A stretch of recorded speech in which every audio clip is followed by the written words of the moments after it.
To the front of the room, some of you feel very far away.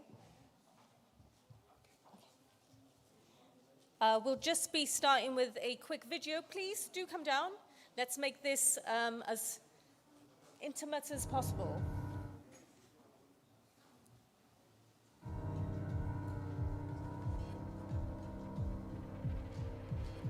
A decade of purposeful action has led us here, to the era of implementation.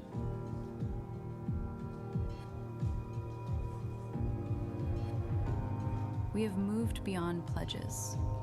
Hundreds of global initiatives organized to tackle the most urgent climate challenges, now organized behind a single, unified.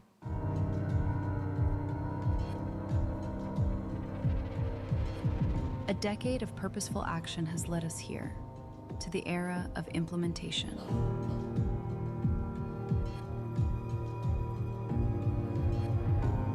We have moved beyond pledges. Hundreds of global initiatives organized to tackle the most urgent climate challenges, now organized behind a single, unified vision for the next 5 years. From protecting our oceans to waste management, from clean energy to climate finance, work is already picking up pace. You are the engine of the global climate action agenda.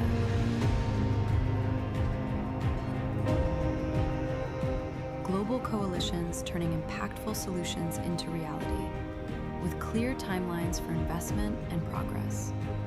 We need regional leaders, businesses, communities, and cities to join us. We must mobilize the finance necessary to turn these plans into reality.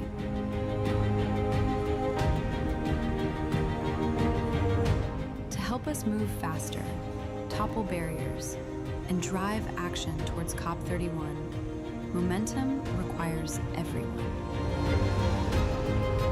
Our plans cannot wait. For our children, our planet, and our shared prosperity. Let's work together.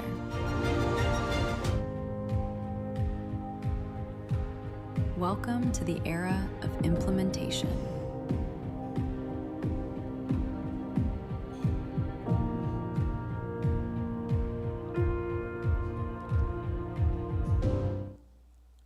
Good morning, everyone. I'm delighted to welcome you to our session this morning, and thank you to the UNFCCC Secretariat and the High-Level Champions team for convening this much-needed discussion. We often talk about the ambition gap, but as you can see on the video that was just shown, increasingly what we're facing is a delivery gap. And closing that gap really depends how effectively we work across all levels of governance. But systems don't always reflect that. We still see fragmentation, challenges in accessing finance, and too many projects that are not yet investable. So for us, this comes down to three things: stronger collaboration across levels of government, building pipelines of investable projects, and creating the enabling conditions for delivery at scale. And this is what we hope to discuss this morning with you all. If we get that right, multi-level governance becomes a real engine for implementation. So I'm very much looking forward to the discussion that we will have this morning. I think we're going to do a quick icebreaker. So there should be hopefully a QR code. Here's the agenda. So if you don't mind scanning the QR code, and if you could type in one word, how zero waste and circularity can accelerate the action agenda. You may want more than one word. So feel free, and I think your answers will populate the screen. Does the link work?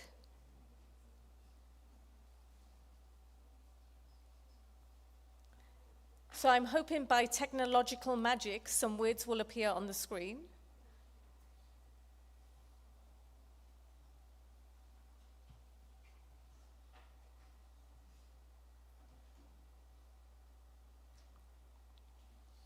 Here we go.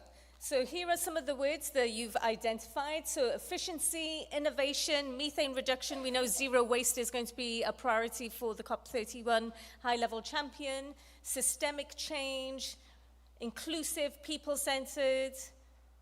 Absolutely. So all of this is absolutely crucial to ensure that we can have a successful agenda for change as we head into COP31. So without further ado, I'm going to hand over now to our new high-level champion for COP31, Samit Agarbas, to give his opening remarks on his priorities as high-level champion.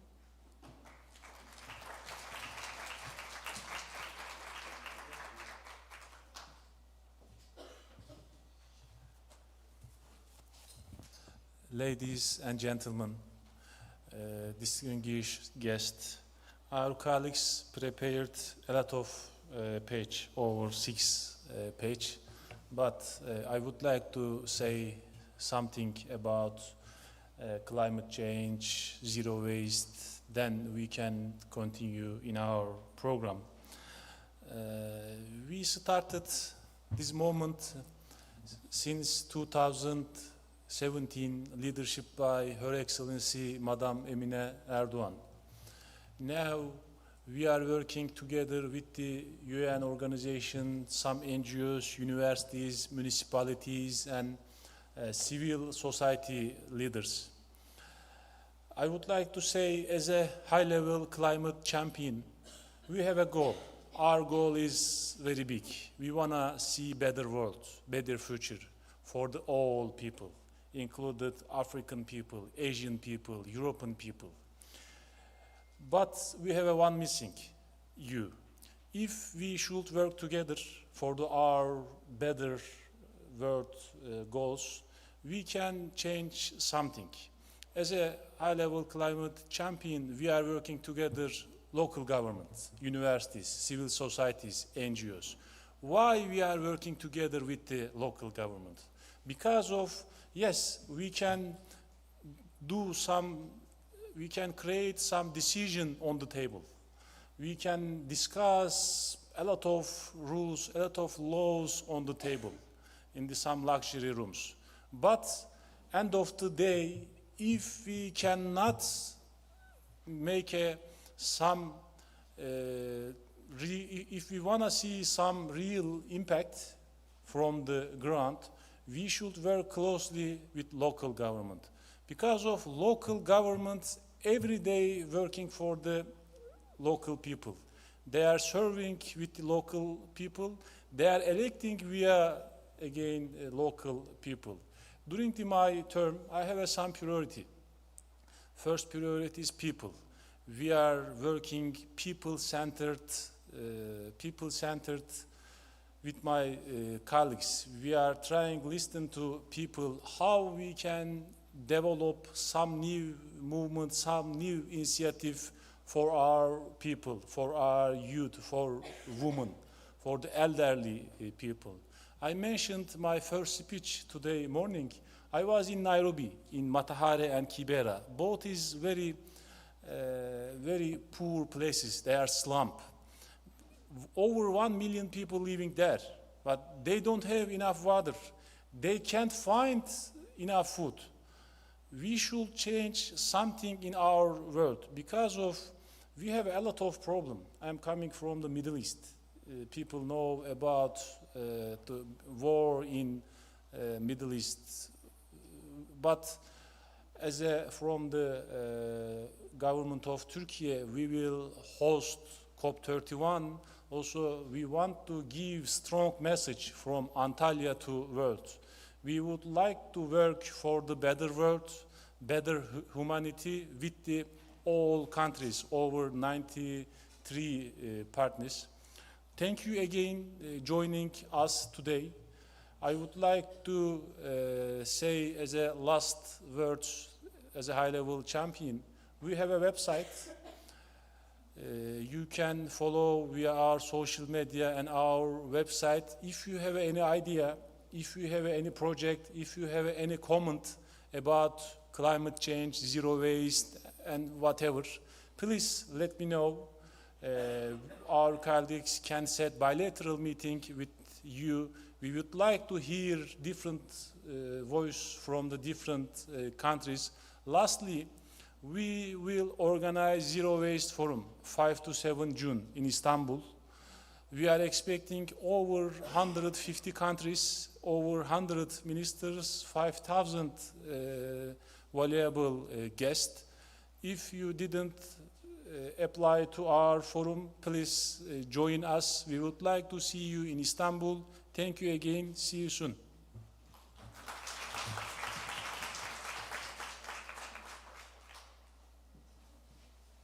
Thank you to the high-level, oh, he's a lot taller than me, hang on.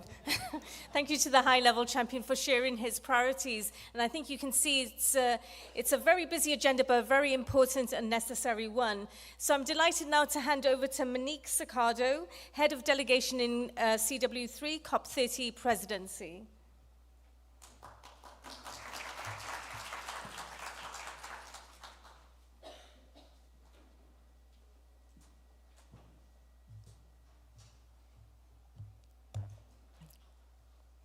Good afternoon, colleagues, distinguished colleagues, partners in action.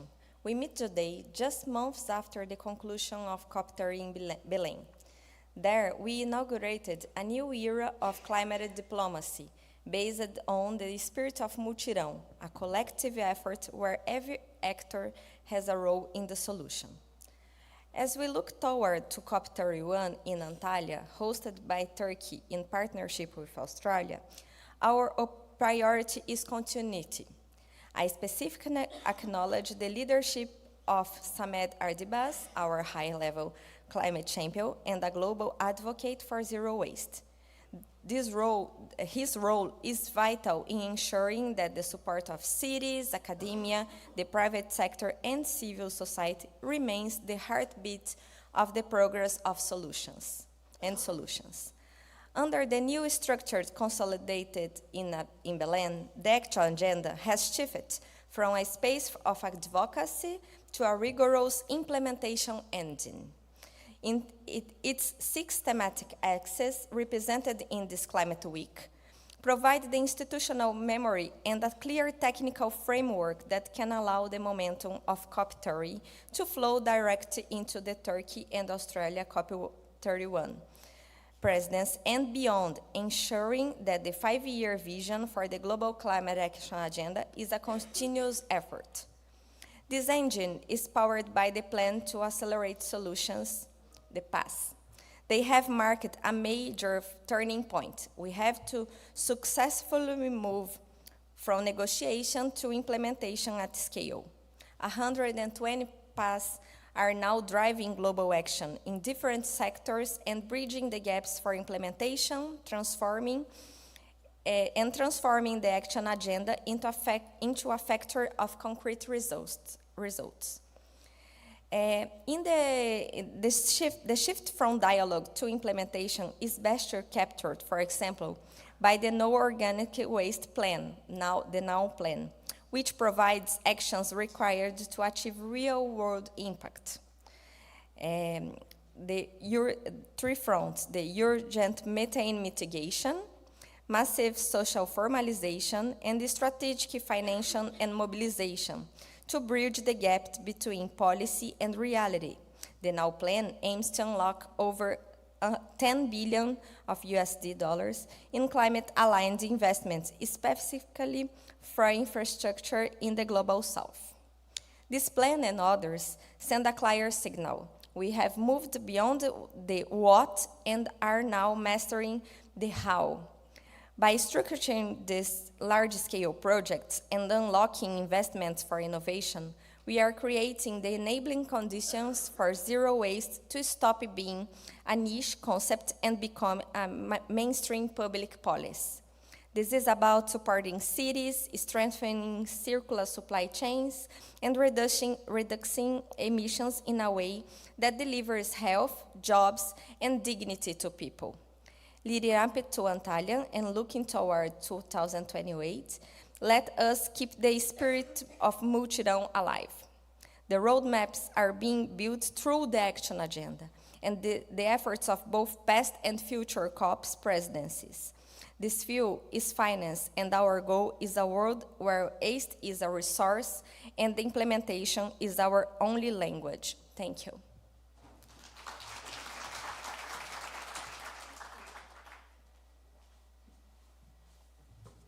Thank you to Monique for sharing those thoughts. We're now going to move into the panel discussion aspect of our discussion today and your opportunity to hear from experts working in this space. As Monique was saying, the lingua franca, the currency has to be implementation. So we will get into the detail of that now.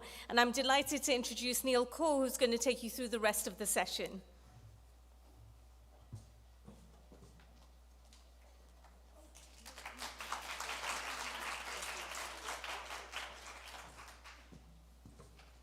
Thank you very much, Champa. I know you have to take your leave, and thank you so much for your moderation and your emceeing and your support. So we look forward to working with you in the near future. Thank you. Colleagues, we have a very interesting panel. Could I invite the panelists to come to the stage so that we can begin? We have our youth champion, Miss Sally Higgins.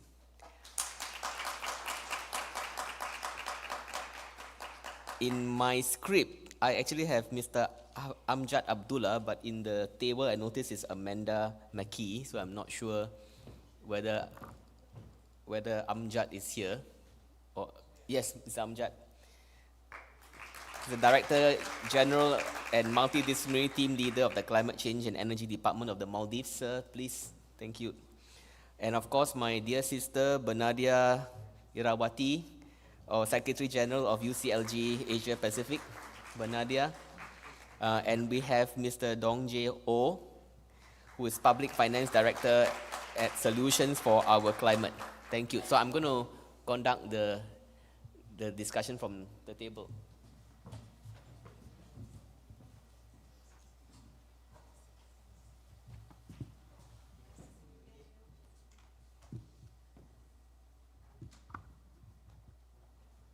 Okay, there are 2 rounds of questions, and the first question, you have 4 minutes each, so please feel free to be as concise as possible.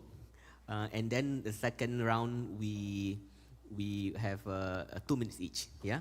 So colleagues, I think this is a wonderful panel because you have youth representation, and knowing that our champion. Yes, and our champion is only 18 years old actually. We want to make sure that youth is at the center of the table. Like I always said, I was the future once. Yeah, and so Sally, let's begin. We've just heard a powerful articulation by the COP31 Climate High Level Champion on the importance of people and inclusivity. You advocate for a people-centric approach for climate action. From your perspective, how do zero waste and circularity move beyond technical waste management to become a tool for social empowerment and a more equitable climate future? Over to you. Thank you, Neil, and thank you to Samid and the Climate Champions team for the invitation to be part of the panel and to join you today. As I step into this role of the Youth Climate Champion, my priority now is listening to young people to learn about their experiences and perspectives. But today, I might share a bit of my personal perspectives and on this topic of zero waste. So where I come from, my home community, my partner and I also run a farm. So when I think about zero waste, I'm approaching today's conversation from the perspective of farmers and agriculture. And for me, zero waste, and I think for the way that farmers produce food, it's at the heart of how we do things. So farmers understand that our natural resources are finite. So we only have the one soil, the one water source, the one landscape to care for. And so for me, when I think about zero waste, it's all about being deliberate, that what we take out and what we use impacts what we leave behind. And a big reminder that our environment's not guaranteed to us. And I wanted to just share a little story about where this really came to life for me and an experience that shaped how I think about zero waste. So water security is a very big part of how I think about zero waste, because Australia is a very dry continent, and my region at home, it faces a lot of droughts. And when I was finishing university, there was a drought so severe at home that my community had a day zero countdown, which is when the community actually are counting down how many days left of fresh water we have to drink and to wash. And I think for lots of young people, those types of extreme climate events are too familiar, and they stick with you for your life. So I was only young when that happened, but that experience and that fear of not knowing if we would have fresh water has stuck with me and makes me very passionate about thinking about the use of water and reducing the waste of water. So I think farmers and people who have had those similar experiences of being at risk of not having the natural environment that they depend on, and young people similar to myself that have had to live through those extreme climate events, I think they will be powerful allies in this social movement towards zero waste. Because to them and to me, zero waste is not a technical waste management concept. It's very personal, it's very lived, it's very real. And I think that lived experience and talking about zero waste in the terms of people's lived experience and stories is what will drive the social change. Thank you very much. And I think that's an amazing example. And it also conveys the key principle behind zero waste. It's about custodianship. It is about the conservation and efficient use of resources. And for me, like every time you take a bottle and you throw it away, to me it's a failure on our part to be good custodians of the environment, of the resources that we have. So I'm also recalling No Organic Waste program in Brazil. So I think, thank you so much, Sally, for that wonderful example of your lived experience. And now I think I want to call upon Mr. Amjad, who lives at the very cutting edge of climate change. I come from an island too, from Penang Island in Malaysia. So I sort of understand, of course we have the rest of the peninsula, and you are in the Indian Ocean at the forefront of things. So Amjad, for small island developing states like the Maldives, the impact of climate change and the constraints of resource management are deeply intertwined and often immediate. How are the Maldives integrating zero waste and secular actions into its broader national climate and adaptation planning? Over to you. Thank you, Neil. Indeed, we're neighbors, islands, yes, and it's always exciting to speak after Sally, my sister.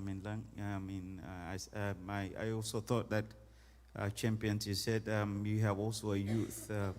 I also said that, when my daughter asked you, Dad, how old are you? I said I'm 18 plus, but plus means plus. Yeah.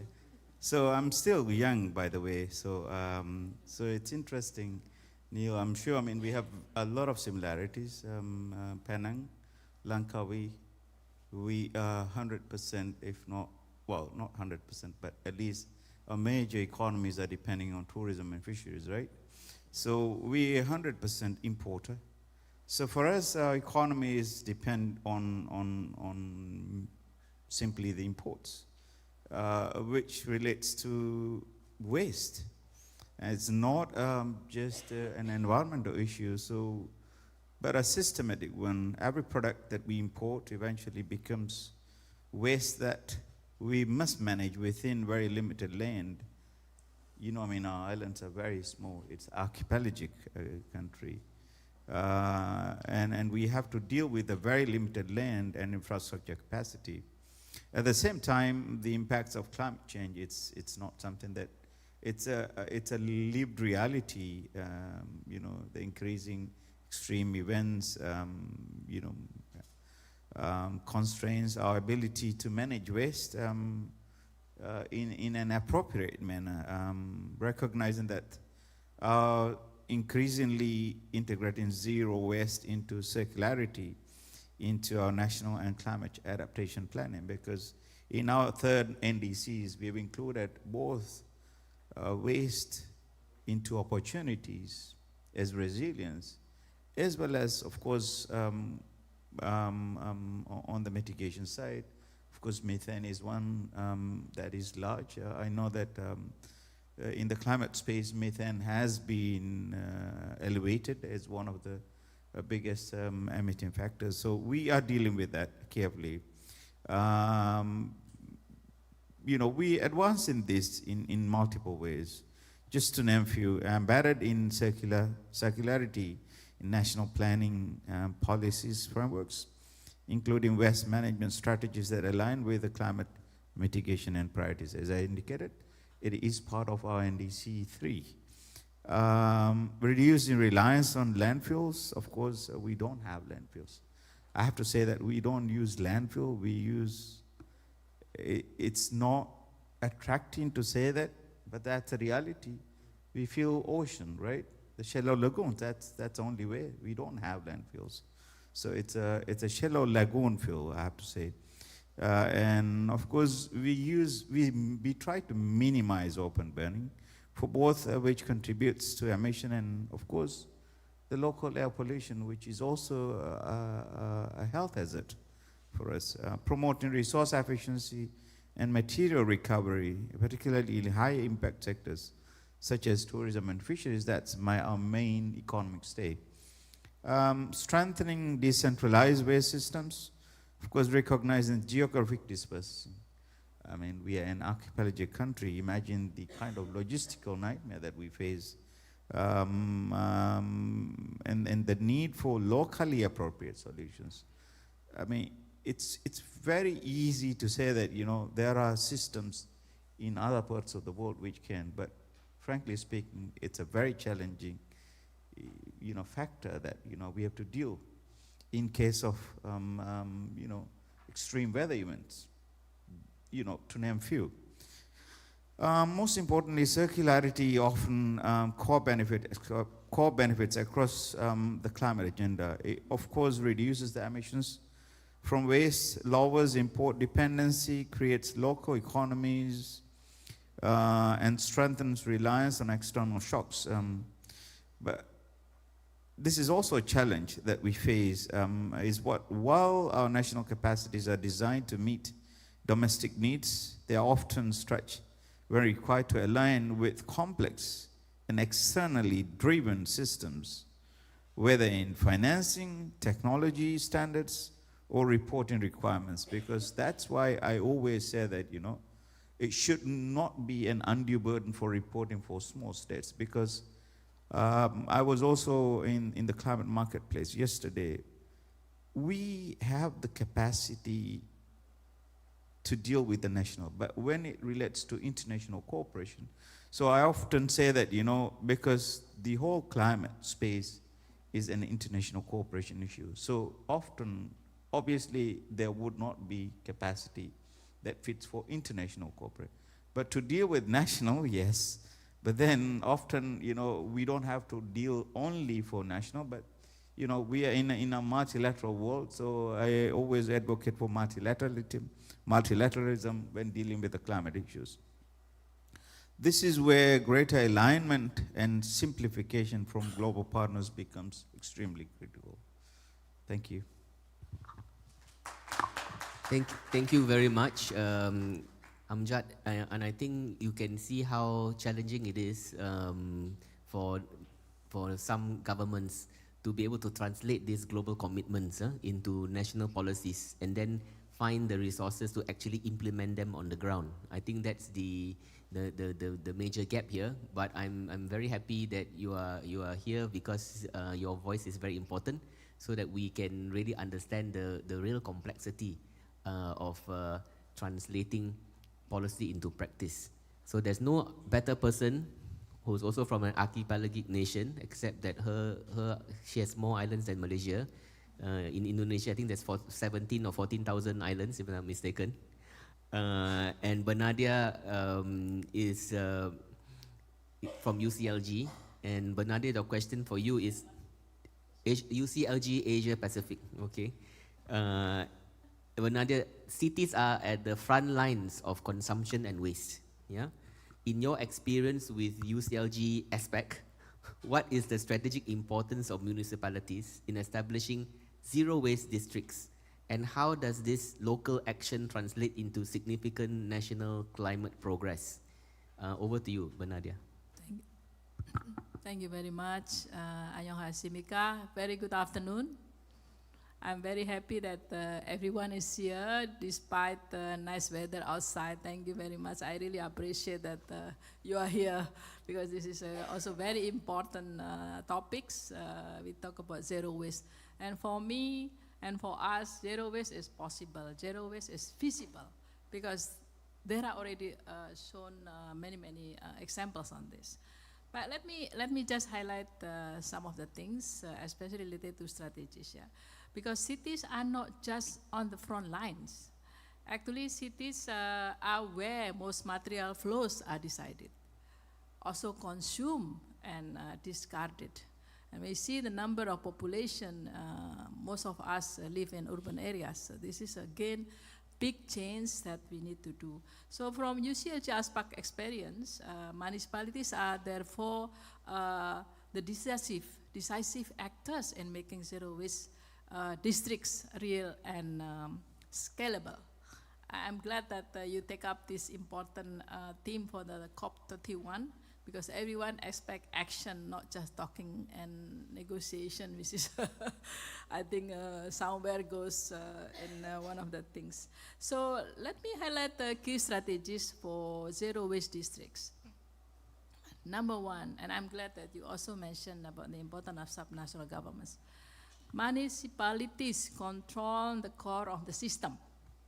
They plan, they also collect waste, they also treat waste, they also put regulations, and they also put the procurements. So they are the one who control waste. So you cannot have zero waste district without engaging local governments. That's number one issue. Thank you for putting that in your speech. Yeah?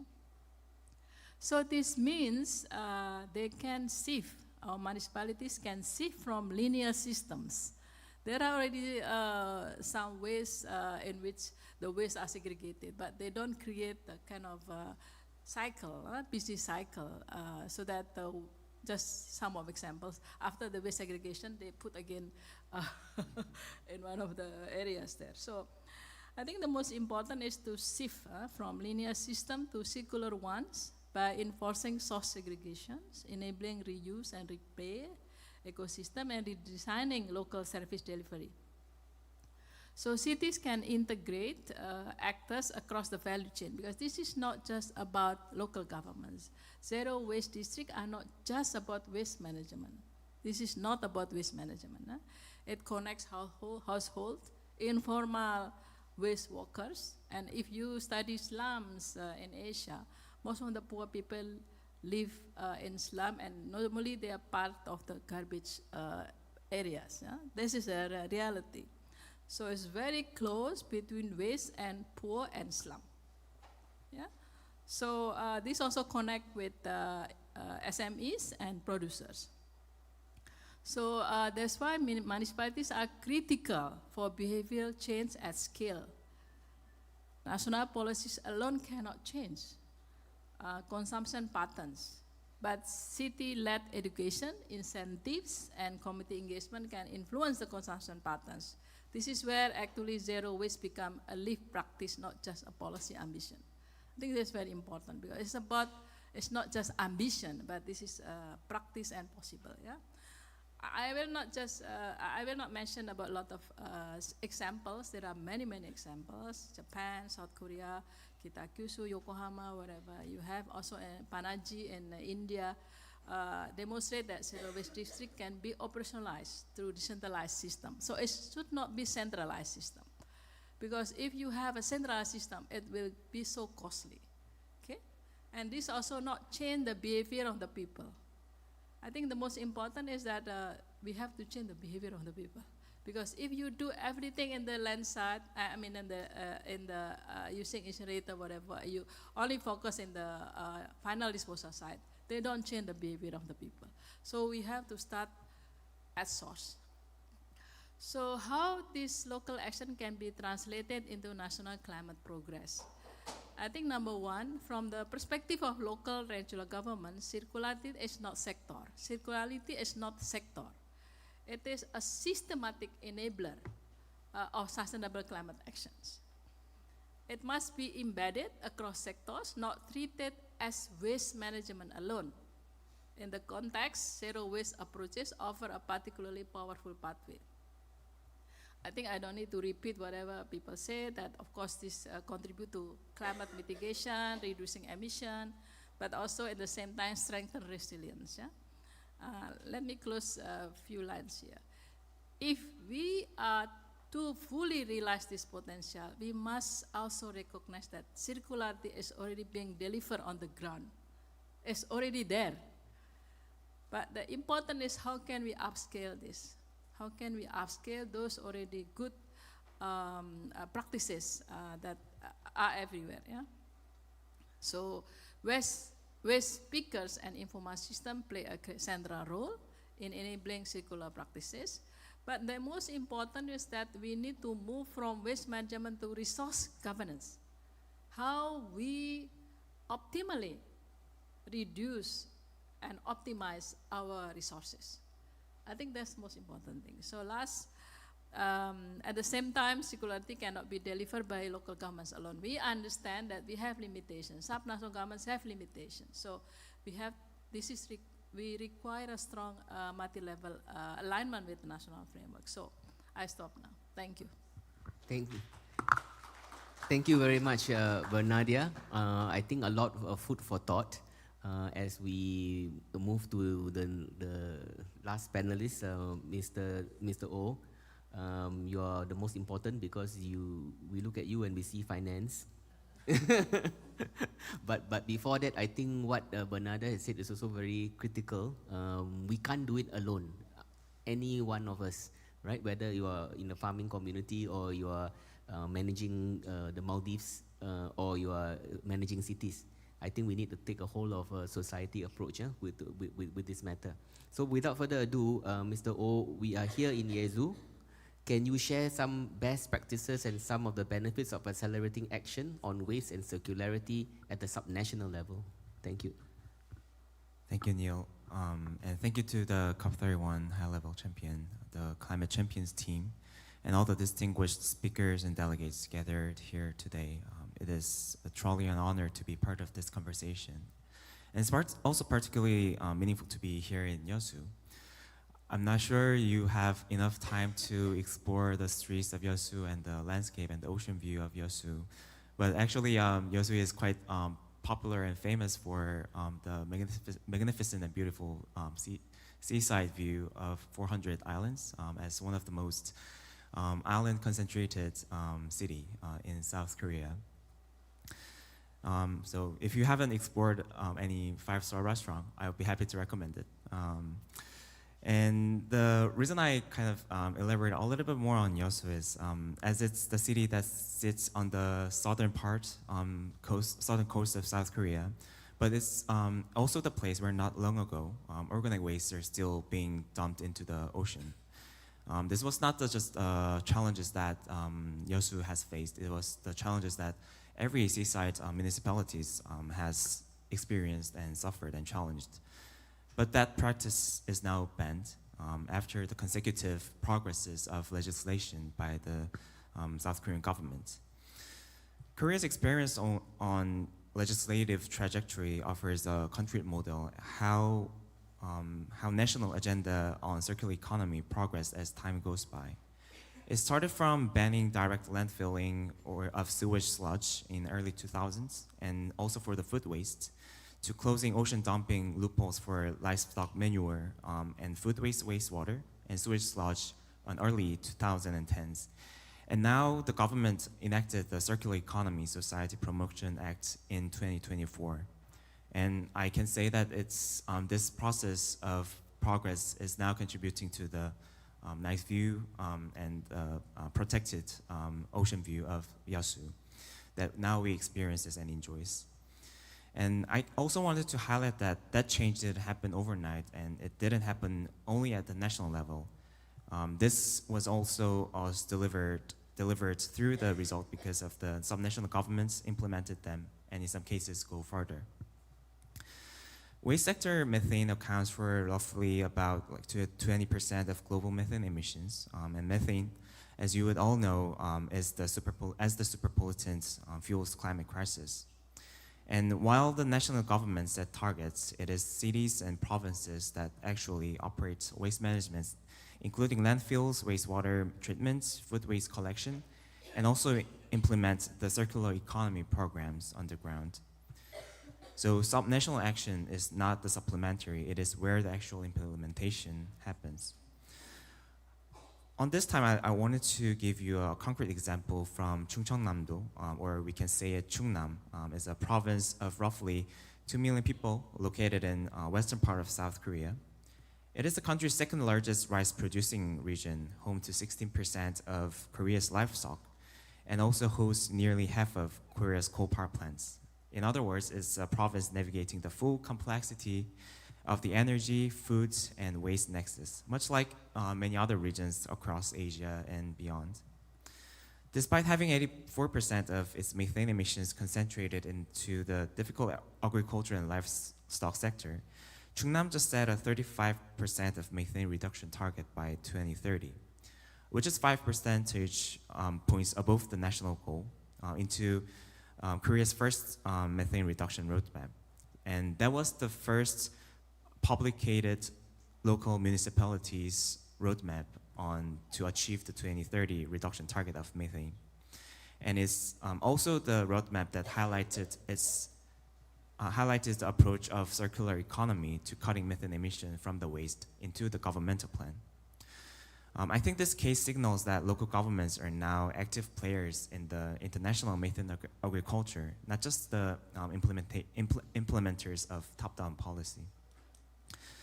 I see the benefits of some national acceleration in 4 keywords, which is speed, specificity, accountability, and replicability. Speed-wise, local governments can pilot, and also it can scale faster than national legislative cycles allow, as we can see it from Chungnam's case. On the specificity-wise, we should also note that waste profiles differ by region, and some national actors, as being proactive actors, can tailor solutions to local conditions. Third is the accountability. And I also wanted to highlight that some national commitments, when it's tracked and when it's early achieved, it can also create political momentum that pushes national ambition upwards. Fourth is the replicability.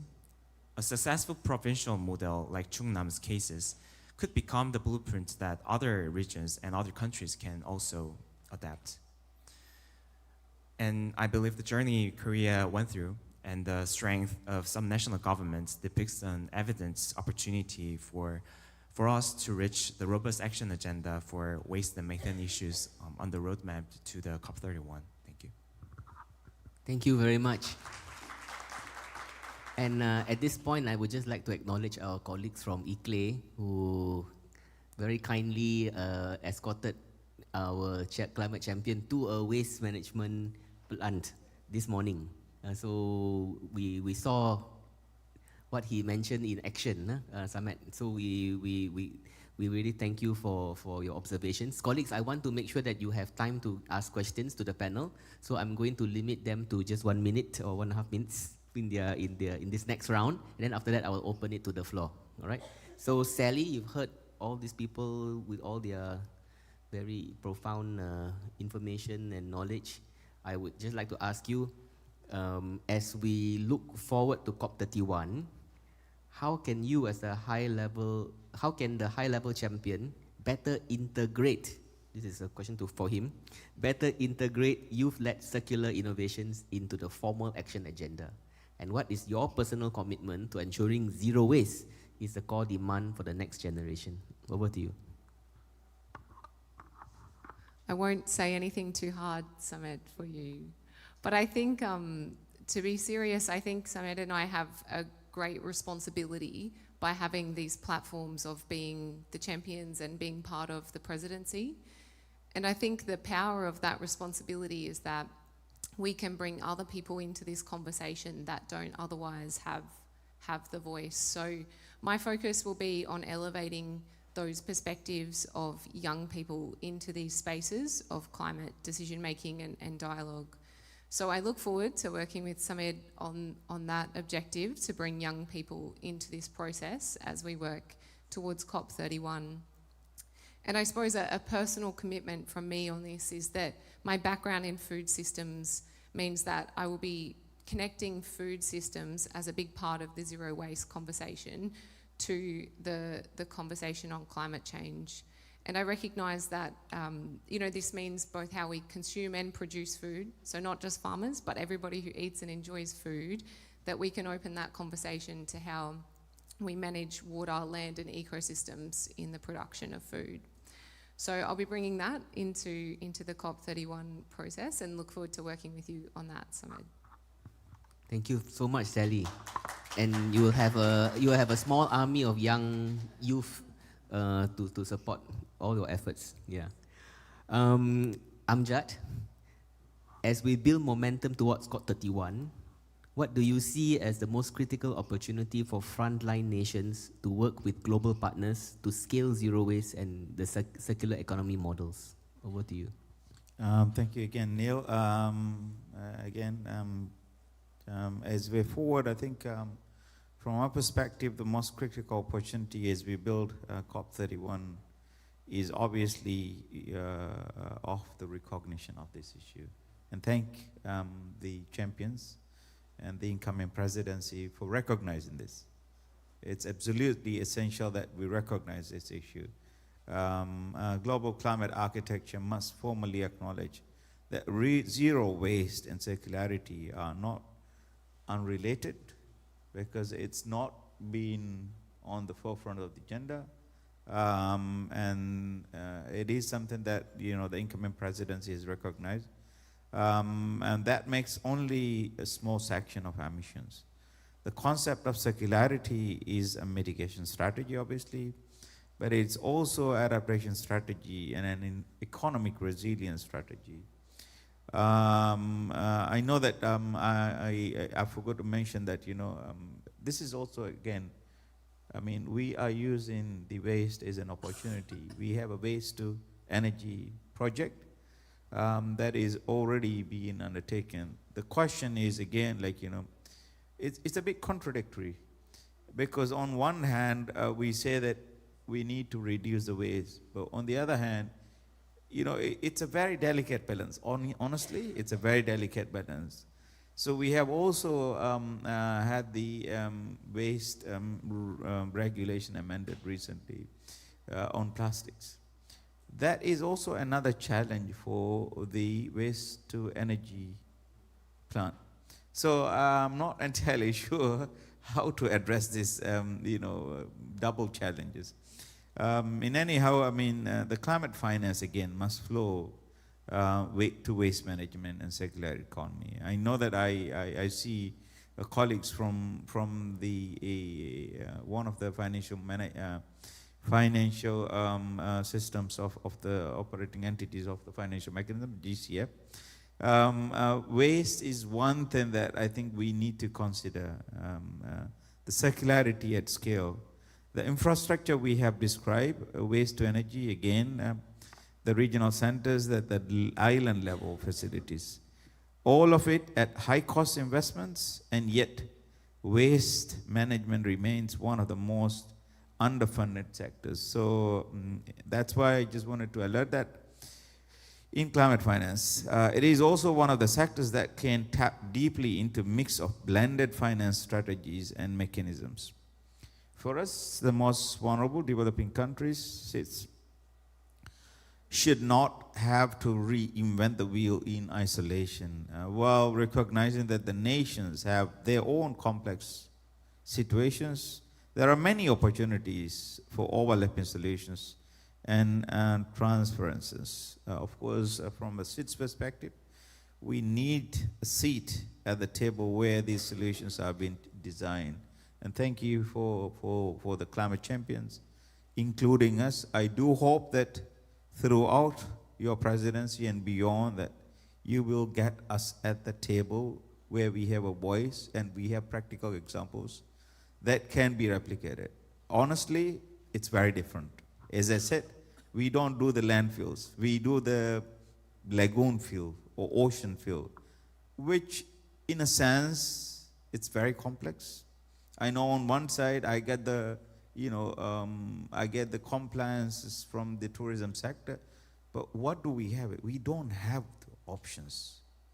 One has to recognize the geography of island nations, the archipelagic island nations.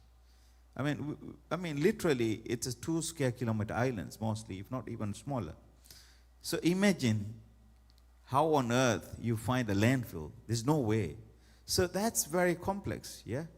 One could say, there are environmental campaigners, the Maldives, and it's quite heartening, it's serious economic crisis, because the moment that you portray that, the tourism, it's a very negative, but it's not like we don't have the option.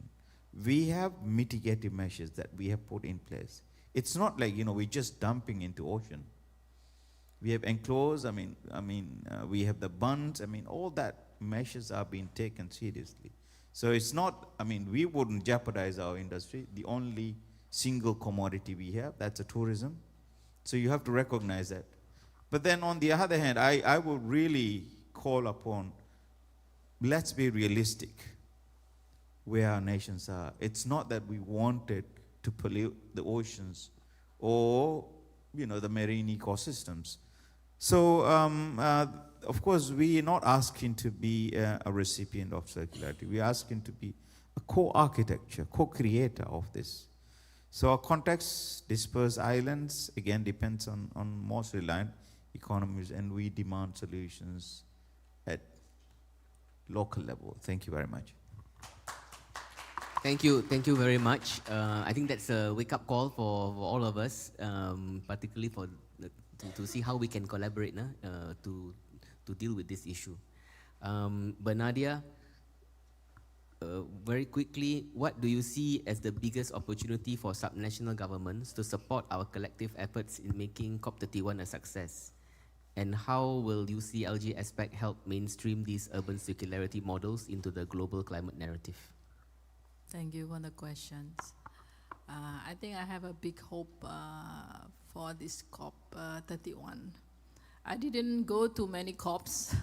The first COP I attended was in Egypt, and second one in Baku, but definitely will be in Turkey, Antalya, because I think we all are very clear here. The success of COP31 will depend on our ability to move from commitments into implementation at big scale. So if we can convince almost central governments to put priority on zero waste, I think that will be a big scale. So in parallel, the transition to zero waste must be closely aligned with the ongoing global process to end plastic pollution. We are a bit embarrassed because Asia contributes highest plastic waste in ocean, and those plastic waste in ocean come from the land, not from the ocean themselves. So I think this very, very serious thing that we need to really work. So circularity represents one of the most tangible and immediate pathways to deliver climate action at the local level. So if we are serious about accelerating climate implementation, we must empower local governments. That's very, very serious things. And local governments need good enabling environment to perform well. And not all countries provide a good, conducive environment for local governments. Not all. Even for the planning, for the waste, are not a responsibility of local governments. But that's a reality. So here let me bring some of the ways. We will do this in 3 ways because we play as a bridging role between local innovation and global climate frameworks. Number 1, advocacy to amplifying city voices globally, bringing concrete evidence-based urban circularity models into COP31 discussions at the Global Climate Action Agenda. There are a lot of good practices, knowledge sharing, and peer learning and city pairing. Second, guideline project scale up. There are many good projects. But how these good projects can be upscaled into national level and hopefully into regional level. So translating local practices into replicable frameworks, toolkits, and territorial portfolio approaches, that's crucial. So we actually develop practical guidelines on waste to energy. We have done, I think, maybe Ikle, you have done also a lot on that. And to create a zero waste city for Asia Pacific cities. And the third one, I think you did mention also the importance of financing, unlocking finance and partnerships. Supporting cities to develop bankable projects. And not all cities are able to develop bankable projects or investment plans. So we need to align also with the national system. We support the capacity building for cities to develop bankable project concept. I wish we can have a bank for cities. Because I just got also message from one of the local governments in Indonesia. They need $300,000 to change from, to have activity waste to energy to replicate what we have done earlier. And they already have a land, they already have everything. So how can we find an easier mechanism for financing? They don't need to take long processes, but let's really find practical ways. How can we support local governments in order to finance whatever activities they have, especially related to zero waste districts. Yeah? So through initiatives such as local and subnational governments, coalition to end plastic pollution, we have over 100 actors. This was initiated by UCAG and also ICLE. So let me conclude here, cities and subnational government are not just stakeholders, they are co-delivers of climate action. Thank you very much, Kamsahamnida. Thank you very much, Banadia. I know everyone must be very lethargic because they're supposed to have lunch. So, Mr. O, keep it 1 minute on what you see as the biggest opportunity for non-state actors, including subnational governments, to support our collective efforts in making COP31 a success, especially on methane reduction. Thank you. Thank you, Neo. I'll do my best to cut it in 1 minute. I wanted to just highlight 2 points. First is the implementation for sure, and the second is connectivity of the network who will be implementing it. As I mentioned, some national governments and the non-state actors are where waste methane reduction actually happens. At the city, municipal, and community level, bridging the national pledges and underground action. Korea's trajectory so far to cut the waste methane has led by the state and the municipal government, and now we are stepping forward to the implementation stage, needing participation of various players in the field, including local communities, CSOs, business, subnational government, and financiers. And waste methane reduction via accelerating reduce, reuse, recycle is about technology, financing, and needed for mobilized, and also human capacity to actually implement it. And without lacking understanding how the legislation improves and progressed into the local level, and what can be tried in the local level, just the initiatives by the government is goes vague. And networks connection from the state government to local municipality, local community, civil society organizations who can support them, and business who would be implementing the ambition will be the key for the action to come. I believe this network's connectivity is not just for one nation, but also for the like-minded subnational governments and also like-minded other players within the globe. So I envision the opportunity via COP, and after the COP31, these networks can be connected and learn how others get lessons from their actions, implementations. So ambition eventually can be elevated and will be elevated, but implementation of existing ambition will be the enabler for those increasing ambition. And connectivity of networks who's on ground as they learn from each other, supported on their partnerships, will be enable the implementation. Thank you. Thank you very much. Colleagues, we are running a little bit out of time, so I'm just going to open to see if anyone would like to ask any questions, maybe 2 questions. Yes, our youth envoy.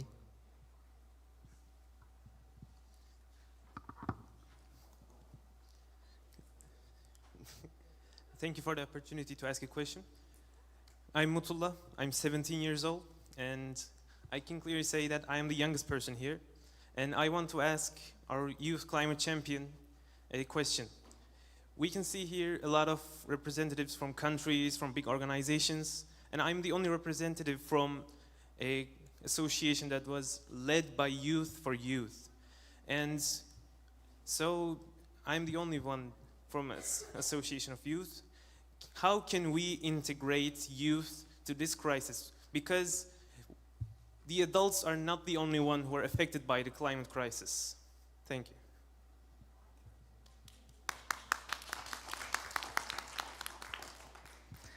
Thank you for the question, and thank you for coming to the Climate Week to share your experiences and to be here as the youngest person. I think that is incredible. I think you raise a good point that young people bring distinct perspectives, and young people that represent youth organisations is also very powerful for bringing lots of voices. As the Presidency Youth Climate Champion, my focus will be on not using this position to represent all young people, but there are lots of powerful networks and organisations that exist already that have great things to say and perspectives to share. And how can we use this role to bring them into these conversations? So I think the challenge for us is not necessarily creating new networks or finding more people in different ways, but that there's great infrastructure and connections that we can make the most of and bring into this space. So that will be my challenge for the next year, is to find those existing networks, to tap into what already is working and to bring those groups into this space, not to solely represent young people. So thank you for the question, and let's work on it together. Thank you, Sally. As we have run out of time, I would just like to quickly summarize if I can, and speaking as probably the oldest person in the room. So Sally, thank you for your interventions. Thank you to all the panelists. I think in 3 very quick points, what we've learned today is that the concept of zero waste is really about custodianship and stewardship of resources and efficient use of it. This can then be translated as a catalyst for climate action across the different climate action axes.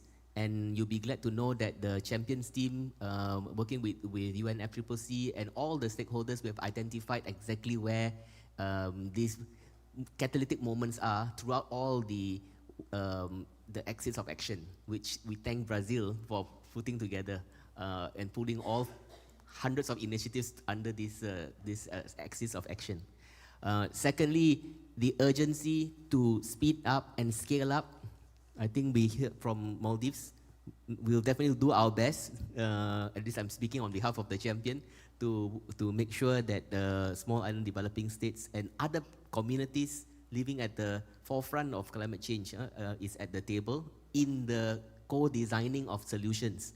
And then that will help springboard action and scaling of action in immediate terms. And of course, thank you to Bernadia.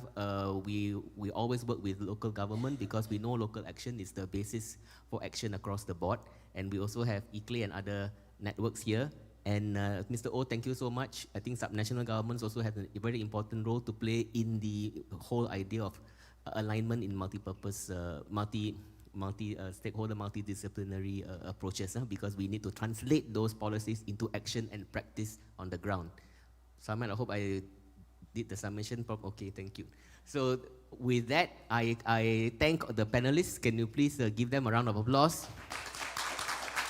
And I will now ask, we'll take a family photograph, Pershang, yeah? All right, just as panelists first, and then after that, everyone. Thank you.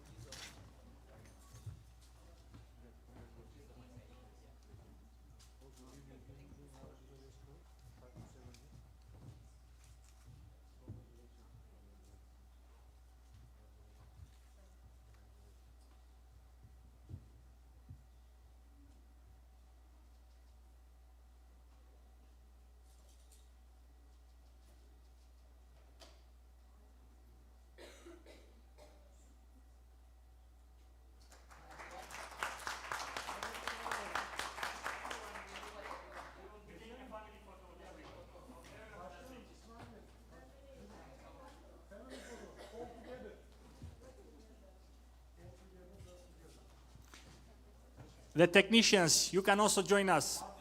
Photo, if you like. Sir, photo. If they like. Okay, the best spot is here.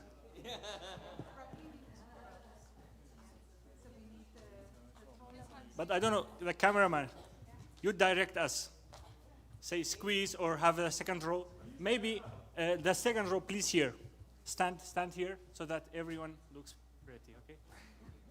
Yeah, here. Yeah, very good spot. Here. You can sit there. The second row is not visible. I don't think that the camera will take you. Yeah. Yeah, sure. I can hold you. Okay, yeah. That's it. Neil? Okay. Very old. Yeah. Sir, please join us. Vallahi bilmiyorum. Sir, join.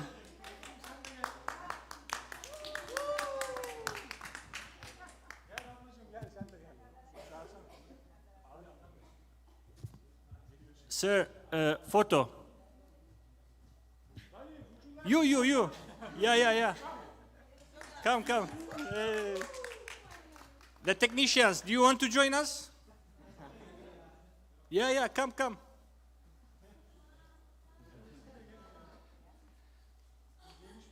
Yes. Quickly. Let's see how fast you can run. Hey, you come here. They are very shy. Yeah. Come to this side.